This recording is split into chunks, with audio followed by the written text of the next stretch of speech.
Good day everyone. Today I'll be presenting the topic stress and its effects on learning and memory in students. Stress is one of the most common challenges faced by students, especially in modern education where academic pressure, assignments, examinations and personal issues are constant increasing. In this presentation, I will be explaining the stress is the type of stress students experience and psychological and neuropsychological effects, strategies that teachers and students can use to overcome the stress. Alright, on this slide, I'm going to talk about what is stress. Stress is a physical and emotional response that happens when a person faces demands and challenges they find difficult to handle. For students, stress can come from schoolwork, exams, family expectation, social pressure, and even technology overload.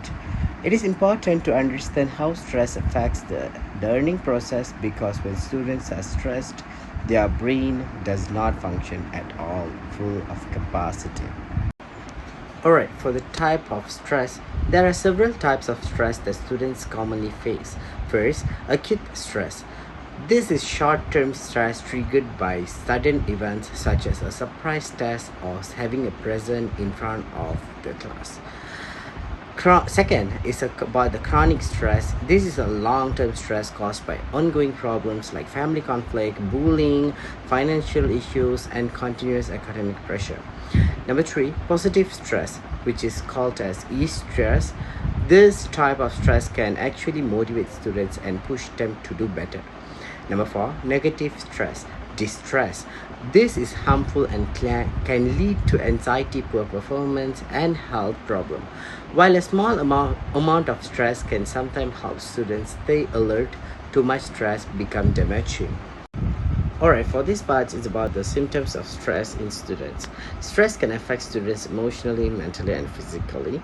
Common symptoms include difficulty concentrating, forgetfulness, feeling overwhelmed, lack of motivation, fatigue and sleeping problems, irritability and mood swings, procrastinations. These signs shows why it is important for teachers and parents to recognize stress early. Alright, for this part, it's about the psychological analysis. From a psychological perspective, stress affects students' cognitive abilities and motivation. I will explain this using 3 psychological theories. Number 1, cognitive load theory, it is about this theory says the brain can only handle a limited amount of information at one time.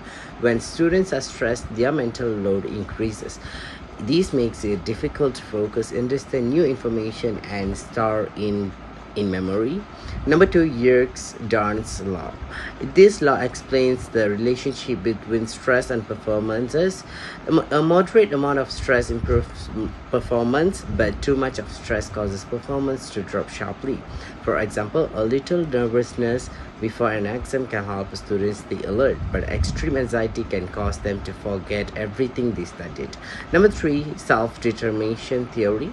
This theory focuses on motivation. Students feel more stressed when they have no control, no support, or feel incompetent. When their basic needs for autonomy, competence, and support are not met, stress increases and learning decreases. Alright, for next slide, it's about the stress and memory, which is a psychological view. Stress affects the 3 main stages of memory. Number 1, encoding, which is students have difficulties understanding and learning new information. Number 2, storage. Stress prevents information from being transferred into long-term memory. Number 3, retrieval. This is the most common problem. Students say, I studied everything but I forgot during the exam. This happens because stress blocks access the stored information. So even a student knows the answers, stress can stop them from recalling it. The next slide is about the neurological analysis. To fully understand how stress affects learning, we must look at the brain. Stress activates the body fight or flight. A response release cortisol, a stress hormone. This affects several important parts of the brain. Number 1, amygdala. The emotional center. Under stress and amygdala becomes overactive. This increases fear, anxiety, and emotional reactions. Students may panic, freeze, or feel overwhelmed. Second, prefrontal cortex, thinking and decision making. Stress weakens the prefrontal cortex. This makes it harder to focus, make decisions, problem solving, and control impulses.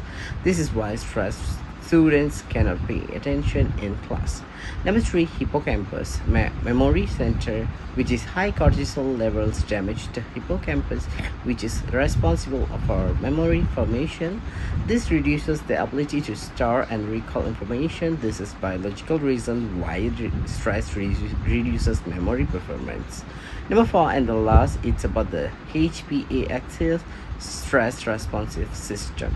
When stress becomes chronic, the HPA axis stays activated for a long time. This leads to long-term problems like poor learning, weak memory, and emotional instability.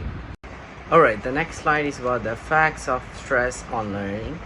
Stress affects the learning process in the following ways, which is number one is reduced concentration, the following difficulty understanding lessons, slow processing of information, low participation in class, frequent mistakes, lack of creativity, drop in academic performances.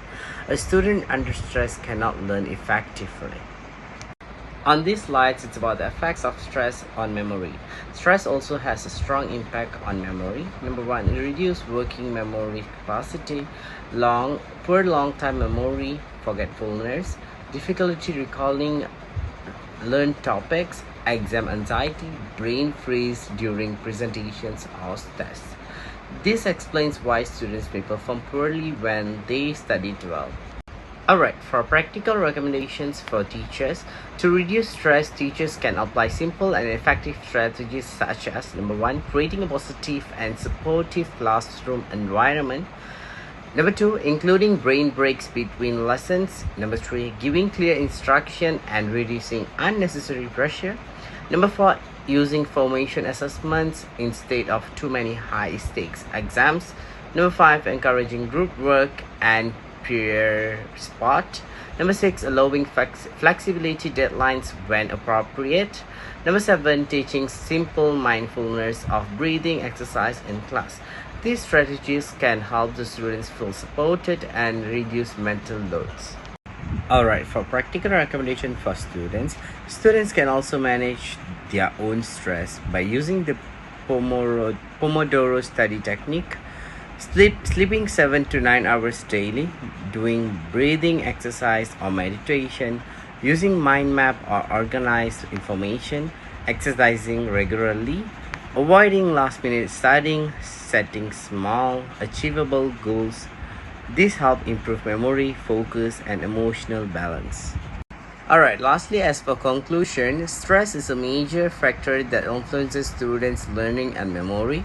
Both psychological and brain science clearly shows that high stress reduces concentration, weakens memory, and lower performance. However, with the right strategies from teachers and students, the negative effects of students can be reduced and learning outcomes can improve. Thank you for listening, and that's all from me. Thank you very much.